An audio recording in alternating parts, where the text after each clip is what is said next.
Welcome to The Whole View. I'm Stacy Toth of Real Everything, and I'm here each week to dive deeper into how we can find happiness and health inside and out through self-love, body positivity, and discovering new ways to be our best selves.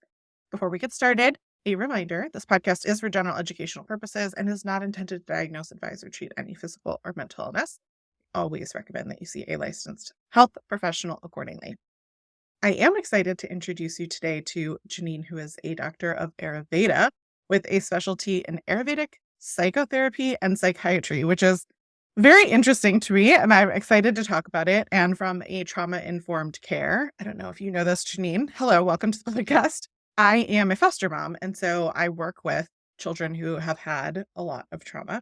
So it is a topic that we discuss often as the impacts to our health. So I'm sure we can explore some of that today and how it shows up in our bodies.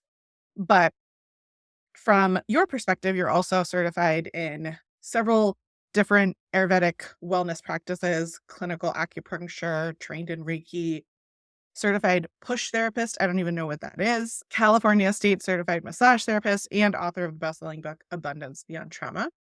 And Jeannine's work focuses on a heart and mind integration, or what I call connecting our body with our brain, given her work specializing in how our mind can have a profound effect on our quality of life, physicality, and emotionally. I want to use this time to talk about a personal topic that's coming up in my life right now, listeners. Shocker. I love to be self-push on the show. So we're going to talk about abundance mindset and how we can both accept bad things when they're happening or when we're triggered, but also to open our mind to the idea that there is abundance still in front of us. So, Jeannine, welcome to the show. I'm so excited that you're here. Thank you, Stacy. It's an honor to be here. If you could maybe tell our listeners a fun fact about yourself and anything I left out, just so that they can get to know you a little more. Okay, fun fact would be I am completely obsessed with gnomes and fairy tale creatures. This is something that came from my grandmother, who was an amazing storyteller. So myself and the brother that's right underneath me, 2 years younger, we both have taken on that same tradition where we have gnomes in our home, we create stories with them. So as a grandmother of 5, this is something that I really value, is the storytelling aspect. I love that. Did you just say you're a grandmother of 5? I am. We need to talk later about what's happening in your life to keep you rejuvenated. And I'm hoping that it's some of the stress reduction that you're going to teach us here. Absolutely. So for those of you listening, obviously, you would not be able to look at Jeannine and know she's a grandmother. I'll say, not that there's anything wrong with enjoying aging. It is, I always say it is a privilege to be able to age. Just making a joke. All right. So the title of your book, Abundance Beyond Trauma, inspired me to think about how the idea of abundance as a mindset is one that is very hard when we have fear, which is often rooted in trauma, right? Like it's either you're coming from this idea of what could be in a worst case scenario or a best case scenario, right? And it's hard to lean into that best case or that abundance. Can you share more about why you chose that word abundance in relation to the work that you're doing? Yes. So, being that you are also a trauma survivor, and for those that are listening, we already know about scarcity within our own mind because something was taken from us as a result of the trauma, and as well as our own self esteem, that's usually reduced greatly, among other things. So, for me, it was really important that there was a title that said it all, that drew people in, to help people understand that even though there have been traumatic experiences, the one of the most powerful tools we have is our mind. And if we can learn to harness the power of our mind, we will actually tap into that abundance because it's how we're relating with whatever has happened with us. So if I'm continually identified with my trauma, meaning it has completely consumed me and I cannot get through life because of my trauma. That is a very scarce mindset. But if I'm determined to look at how has that trauma affected me and use my courage and my determination and any tools that I have to come out of that dynamic, that is abundance.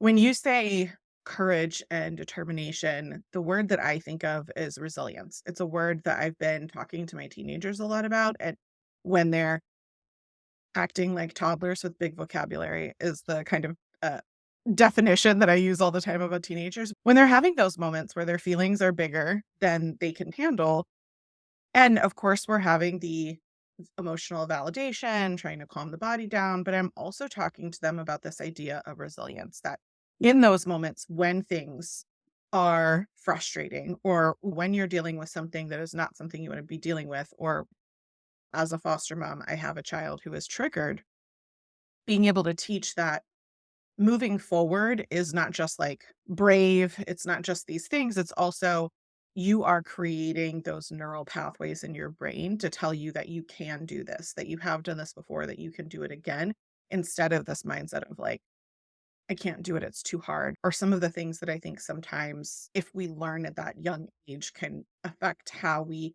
go forward in life. And I loved Brené Brown's definition of resilience in Atlas of the Heart, and so I actually have played that section for my kids, and I love the word and the concept so much that, like, absolutely, this thing that is happening sucks, or this thing that happened previously sucks. We're not gonna pretend that it didn't happen, we're not gonna push it down, we're not gonna ignore it, we're gonna acknowledge, like, absolutely it sucked, and we don't need to be stuck in that negative place, that we can not avoid, we can acknowledge, we don't have to have toxic positivity. But in order to be resilient and to persevere, to be have this determination or whatever it is that we're moving forward, we have to be able to see that hope. I'm wondering if you find that to be the case when working with clients and how you help navigate some of that. Absolutely. Hope is one of the key factors in guiding others out of that trauma. I would call it a trauma mindset. We have to come out of the trauma mindset, that victim, perpetrator, victim mindset, in order to find that hope. Otherwise, we are stuck in that mindset and it becomes hopeless. So, three of the domains of Ayurvedic psychotherapy is the first word is D, which means uplifting intelligence. These are Sanskrit words. Darya, which is boosting confidence and determination. And then Atmad Vijnanam, which is stimulating the consciousness or setting up for self realization. So, in essence, what that means is the whole journey, whether you identify your past experiences as trauma or not, big T, little t, however you identify it, it is all about the relationship with yourself. And the more you are aware of the things that naturally trigger you because of your past situations and your ability to catch yourself and get to know yourself, the better your whole mental state is going to be, as well as relationships with others, because you're spending the time to get to know who are you with all of these experiences. I love that perspective and the kind of 3 steps. I'm wondering if, um, you have a definition for or how you consider this, like, abundance mindset, right? Like, when you're striving towards that 3rd step or hope or whatever it might be, like, how would you describe or define what general population would refer to in abundance mindset? Well, that's a good question. I'm not quite sure how the rest of society would define it. I know personally, for me, it started with a feeling. The feeling was I have an abundance of everything that I need within me. And once I realized that, there was no more dependency on anything outside of me. So there wasn't anything to take away from my abundance, right? As well as my own mindset. So if I noticed my own thoughts were saying, oh, I can't, that told me, okay, I'm not in an abundance mindset, because abundance is I can, I will find a way. And that's also hope. I know oftentimes people will refer to abundance more on a financial level, and that can also come through that way. But I will tell you, I have lived most of my life with very little income. And yet I feel that within me, there's just an abundance of feeling rich, even though my bank account may not say that, right? And also, I know some of the wealthiest people are also some of the most miserable. So that's definitely not abundance. It's definitely the feeling, and it is also a confidence. It's a knowing that you have everything that you need and you're not dependent on anything else. So nothing can come in and take from you. I love the idea of everything that I have, I need inside of me and it can't be taken because I think often when we have been victimized in one way or another, and I think all of us in some sort of life, no matter who you are or where you are, you've gone through an experience where you were teased by a friend in school, taken advantage of, or you've had big T traumas where you feel like someone has taken something from you. But how it's manifested in my own life is this like perpetual need for external validation, right? Because I didn't have that thing inside of me that said, I am good enough, I'm proud of myself. That was not a skill I ever learned when I was younger, that I was constantly seeking someone else telling me I did a good job or they were proud of me or whatever that case may be. And so this idea of being able to say that I have what I need inside of me also, like when you said it, I was like, that connects to that part of me that was really broken, my personal experience of feeling like I needed someone else to tell me I was good enough rather than saying to myself, I am good enough. And if I don't feel that way right now, what can I do in my life to become the person that I want to be that feels really proud of myself? That's beautiful. Thanks for sharing that. The adhere process that I created is set up specifically to target that sort of thing. I also found myself needing lots of external validation, which is also how I ended up in multiple dysfunctional and abusive relationships as well. Because again, if that's what you're going to attract. So with the adhere process, what happens is each individual goes in and reclaims the parts of themselves that essentially became disconnected during the traumatic event. And it keeps getting activated when we're in that trauma trigger time loop experience. So when we're triggered, that part of us that was disconnected is basically speaking, saying, hey, it's happening again. I'm having this moment and you're not acknowledging me. And because you're not acknowledging me, that's why I'm having such an intense reaction to whatever the situation is. What's so beautiful about triggers is it's basically that part of us saying, hey, come find me. I'm trying to find my way home. I've been disconnected since this moment. And so the whole process of it here is to go in and find that deeper within our psyche, find that part of us, love that part, and really see now what do you need? You know what you need because you know what you didn't get. And then actually giving yourself that. And that's really the power of that heart and mind connection. And once we realize we can actually give it to ourselves, and the mind doesn't understand time necessarily. So you can go back to a moment and reclaim a part of yourself. You don't have to go back to like seeing the trauma, but you can reclaim parts of yourself. And let's say it's a 6-year-old version of yourself that potentially can actually change something in your current life because now that 6-year-old's experience is completely different and it's still part of you. As you're talking, it brings up for me a reminder for listeners. This is a health and wellness show, and we talk a lot about impacts to physical health. And one of the things that I've been trying to work on over the last couple of years is really bridging this gap between thinking of the mind as separate from the body, right? Like this idea of emotional well-being as being separate from physical well-being. And there has been a lot of science and a lot of people that have come on the show, but I want to reiterate for those listeners who might find us today that this is not just like woo random stuff where we're talking about like your inner child. And you might be hearing these phrases and be like, this eye roll is not health, wellness science. And I assure you that there is incredible science to show how affected our nervous system is and how that plays a role in our body. The way that we clench when we get anxious about something, the way we have physical discomfort. If you think about yourself going in front of a crowd to publicly speak, you can have physical symptoms of that. And those symptoms manifest in our system on a broad scale through the emotions that we carry with us. And I'm wondering if maybe we can just pause for a minute and say, what are some of those emotional triggers that someone might physically feel in their body, right? Because I do think it's also hard to identify when you're being triggered and to identify when you're having that negative talk track with yourself. That self-awareness is one of the hardest things to capture. And maybe the identification of some physical symptoms is something that people can start with. Yeah. So not only did I write Abundance Beyond Trauma, but I also created the Abundance Beyond Trauma workbook, which has worksheets in there to really hone in on the different senses that became activated as a result of the trigger so that you can really start understanding what are the physical responses that your body gives. And it will come through the five senses. So you may get triggered by either seeing something or smelling something, and you will end up possibly with a very visceral experience of feeling like you want to fight. You want to run away. You might freeze. You might become very fawn like. And it shows up differently for every person, but usually there's an elevated heart rate. You can tell a lot about your breath. So if you start holding your breath or you're hyperventilating, those are really good cues.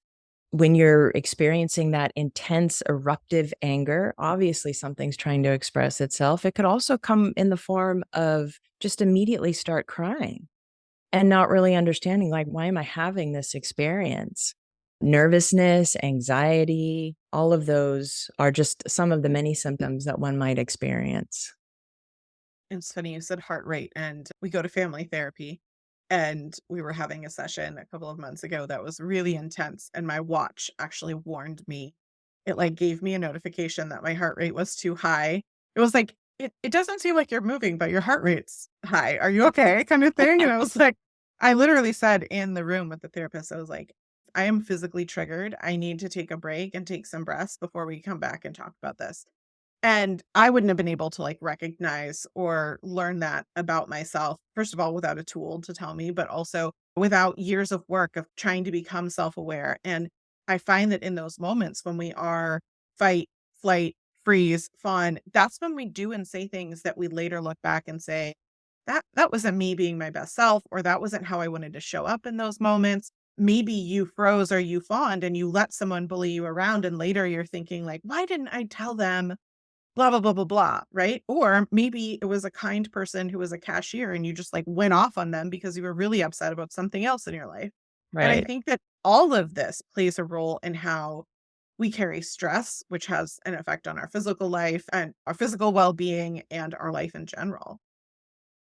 Yes, I totally agree. And in my book and for listeners, there's the I'm Triggered Pocket Guide, which you can get off of my website, which takes you through, there's 10 steps, but the first three get you out of a triggered state. So if you're noticing anything that just feels off, and you said it yourself, the first thing is the breath. Wherever the breath goes, the mind follows. So if you can get your breath under control. Now, if you're triggered and somebody tells you to take a deep breath, that's the last thing you want to hear. It'll probably trigger you more.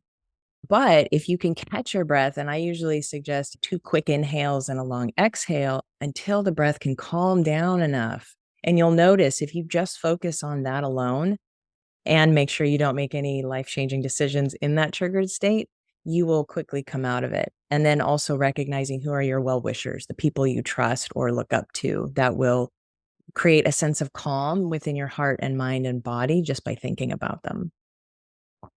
And the website, we'll put a link in the show notes, but for that free pocket guide, it's goodbyetension.com/abundance dash beyond dash trauma.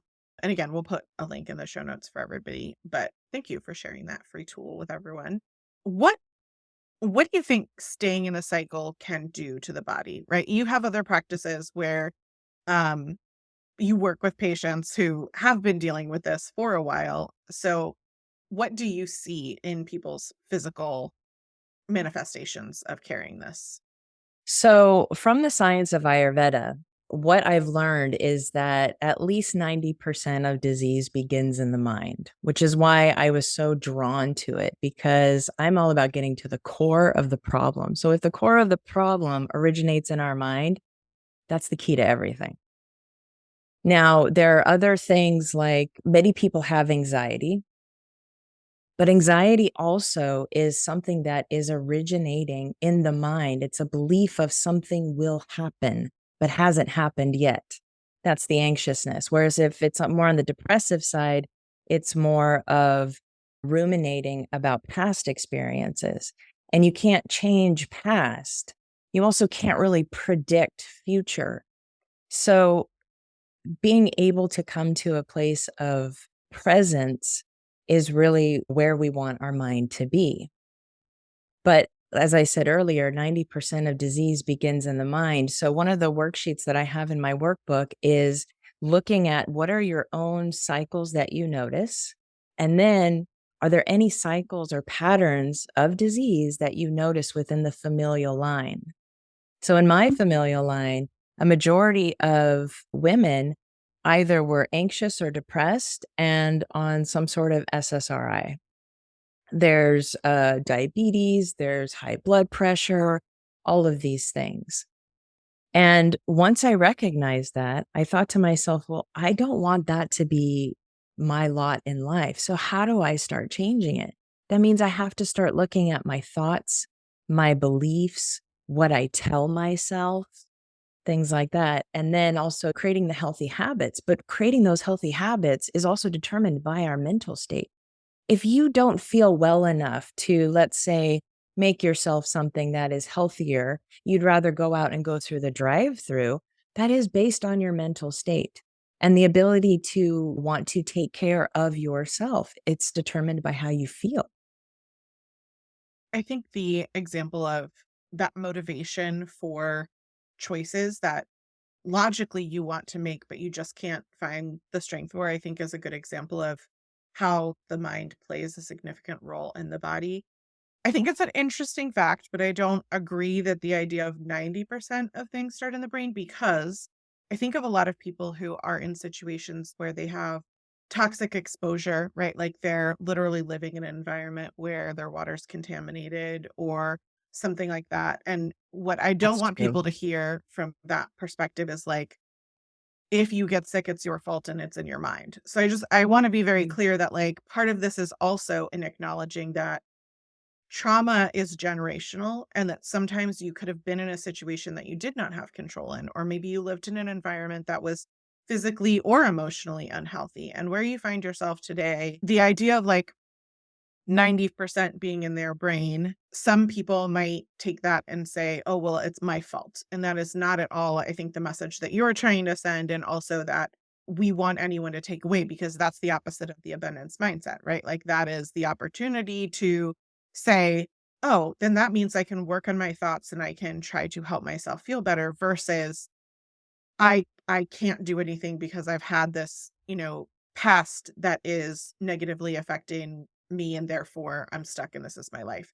Like that's where the root of my goal with this conversation is, to talk about abundance mindset. And so I just didn't feel like we could move forward with having said that without acknowledging that there's a lot of different things that come into play, that never feeling guilty or shame or any of that is going to help. You're absolutely right. And I appreciate you pausing on that one to add clarity because that's not at all what I'm saying. And yes, when we're in situations that are out of our control, you're born into poverty, there's no clean water, you're breathing all of the fumes from the freeway. There's many different ways that we can actually end up in the diseased state, as well as whatever our past generational trauma has traveled through the familial line. Now, from an Ayurvedic perspective, when we say the mind, we don't actually identify it in the brain, we identify it in the heart. So there's this connection where obviously the body is not, or the mind is not separate from the body, but there's also this space where consciousness is within our heart. And so the two are very much aligned together. And when we have those generational things that are coming through, obviously, I can't directly change what my mother went through that I now am carrying on some level. But what I can do is I can identify that there is a tendency towards a certain type of behavior that I might be susceptible to. And if I stay aware of that, then I am less likely to repeat the pattern. And if the pattern is already showing up, then depending on one's motivation, I have the honor of working on trying to break that cycle so that my children and my grandchildren aren't experiencing it to the level of the past generation. I do think that we are in a very special spot in history where, because of the internet, because of social media, one of the positive things can come from this is people learning from one another, of realizing that there is opportunity, there is hope in a situation or a scenario outside of the one that they are in that moment. And I have personally a lot of hope that with that learning that is being done, whether the children are helping the parents learn or whether they themselves break the cycle when they have children, that there is hopefully this huge jump forward in compassion and in human kindness and in self awareness and all of the things that you were talking about, that third step, because from a community level, we're supporting and sharing and doing some of those earlier steps with one another, right? That we can proactively, like I was just having it was called an individualized education appointment for my children, have this program for special education at school. One of my children is both autistic and ADHD, and he was sitting in this room with teachers who were talking about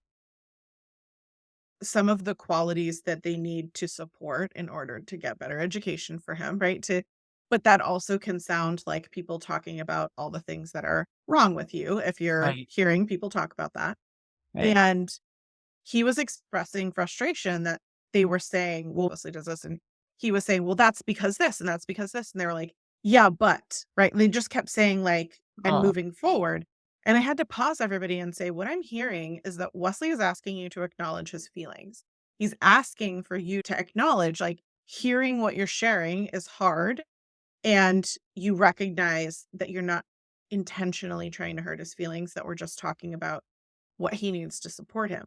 And the people in the room are like, "Oh," like a light bulb went off, right? And it was like I was playing this mediator type role between my child and his teachers, and I'm like, "Oh gosh, it's good for him to build resilience that he's there all day without that without me." But at the same time, that is something that I've learned, and that is something that he is learning to both advocate for himself and to learn going forward. And I hope that he doesn't carry forward with him from that this belief that nobody validated him, nobody believed him, that he told people that they were hurting his feelings and they didn't listen to him, right? Like all these things that can sometimes build up into these, what would be defined as like a little t that becomes what feels like the world is against me, big T type trauma as we become adults. I really love what you just shared. You know, when I work with others, I've said this before. The first thing I usually see is that childlike essence. And the beauty of not only a child, but those of us who are identified as adults, but still working on reparenting our inner child, is that we are like a treasure box and we're discovering all these different things about us. And the more we discover, the more we can actually communicate our needs. And again, it comes back to that like relationship with self. And should you be in an interaction where somebody's not even capable of hearing it or validating it, that's also a sign that they've got their own journey with discovering what's in their treasure box. And maybe they haven't even found their treasure box yet. Or maybe I don't want to know what's in their treasure box. So, but like, yeah, there's that too.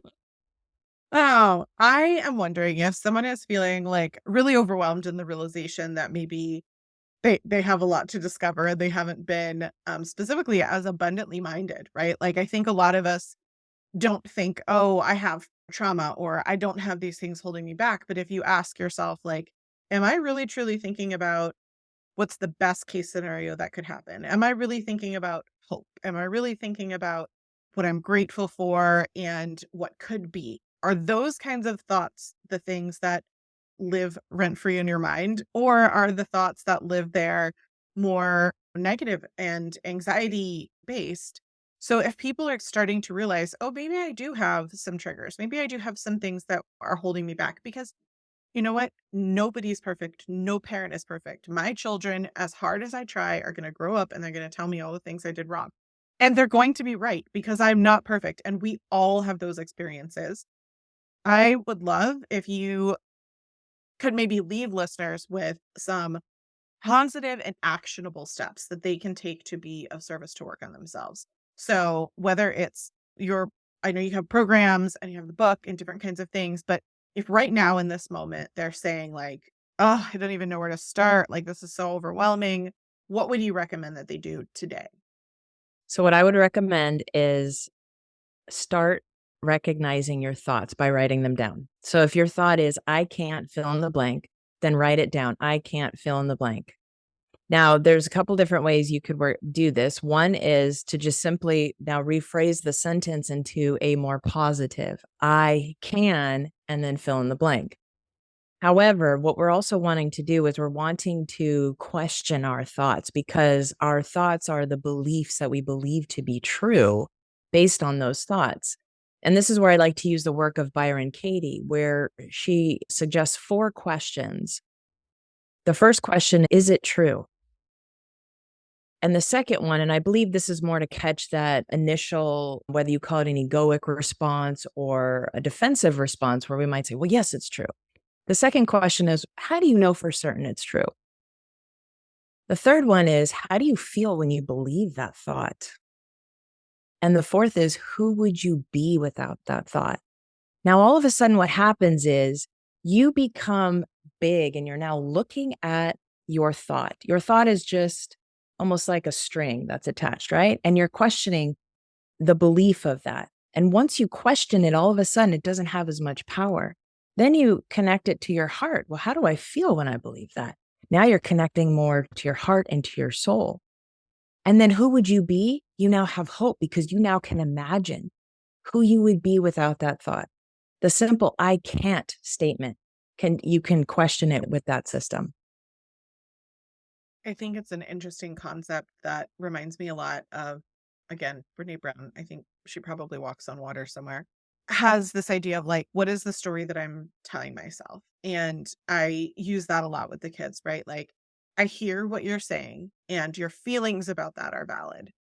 And that is the story that you're telling yourself. That is not what has to be or what is in my version of reality. So, how can we find a place with the children where I'm helping them find that string, right? To find the thought and to help them understand that it's not a fact, that it's a thought. Like there are facts and there are thoughts and opinions. And sometimes they overlap. It's like a Venn diagram of two circles, right? Like sometimes they're like, Right. yeah, okay. And sometimes, for example, some people think that dinosaurs did not exist. There's the fact we have dinosaur bones. And then there's the opinion that they did not exist. There's those 2 don't overlap, right? But then there are some things that do, and I think that whether you're working on yourself or as a parent helping others, grandparent, whatever it may be, I think this idea of being able to ask yourself is I'm gonna repeat it back and make sure I heard you right. Is it true? How do you know that it's true? And then what would I be without that thought? I'm missing one. Were there 4? How do you feel when you believe that thought? There you go. And Okay, then, yeah, who would you be without that thought? I like it.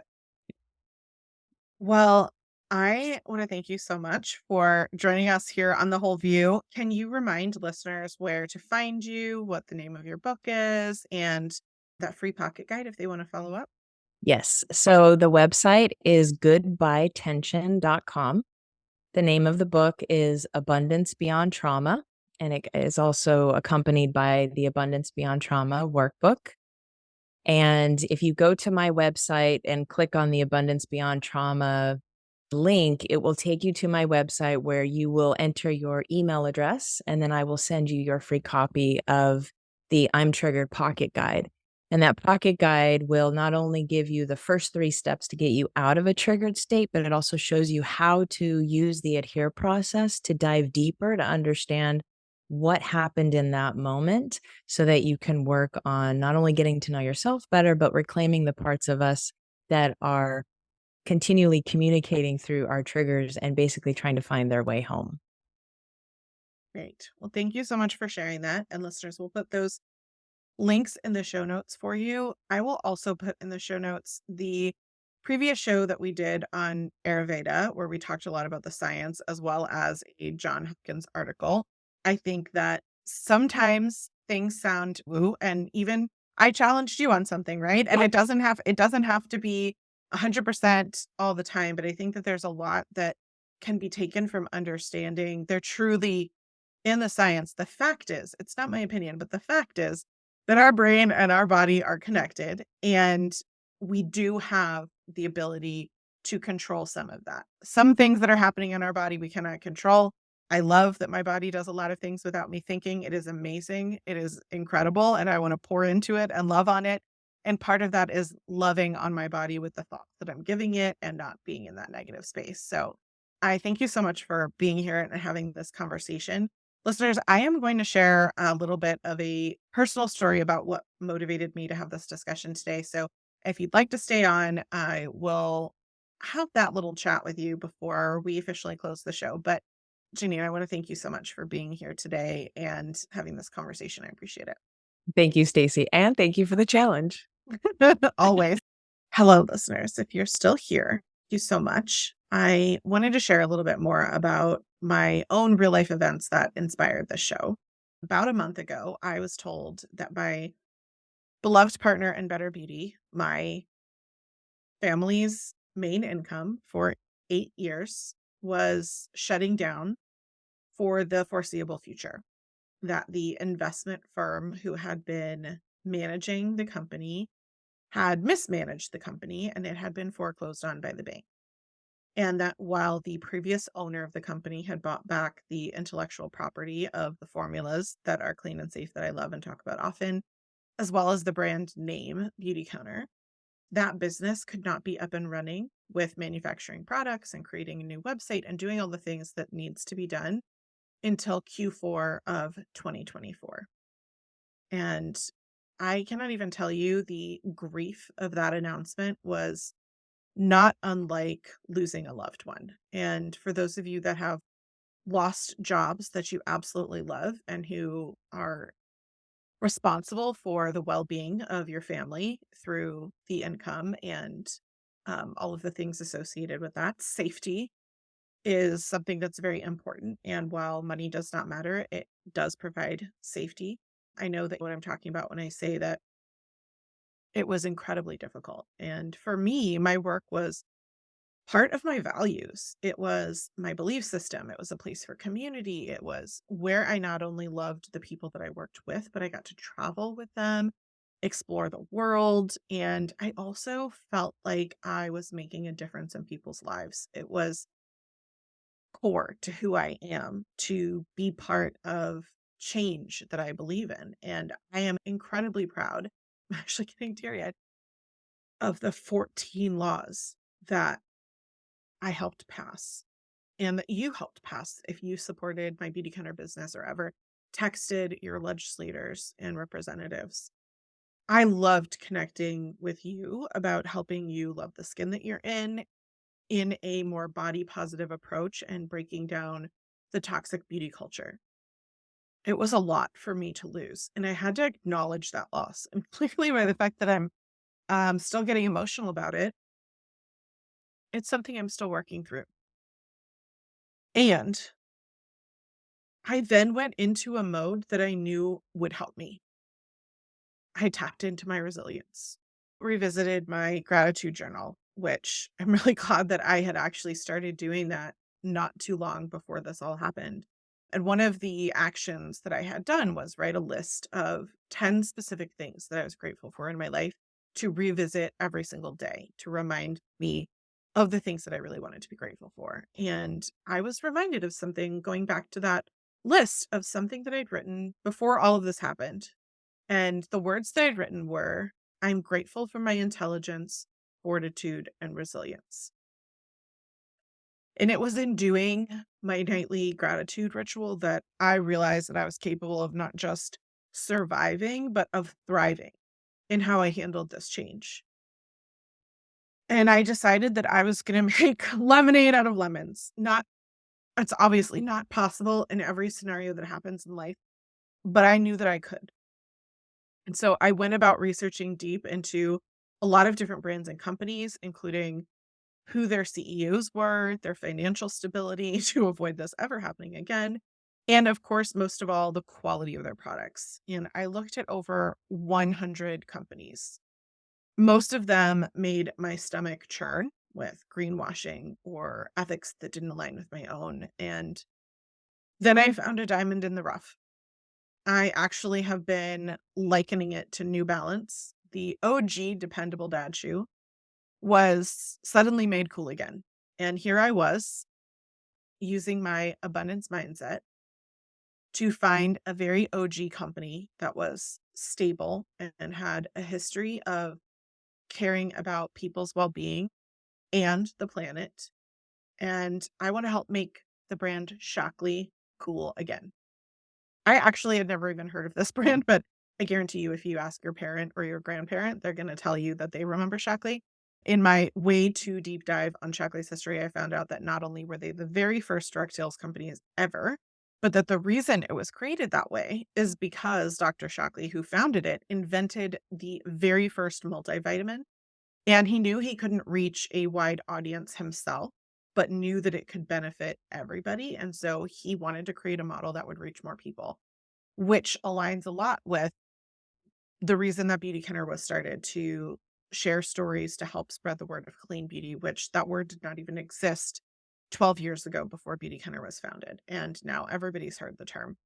Shockley not only clinically tests, just like Beauty Counter, they also do contamination testing, which you have heard me talk about as being incredibly important, especially in the supplement space where there are not regulations for safety to check on something before it comes to market.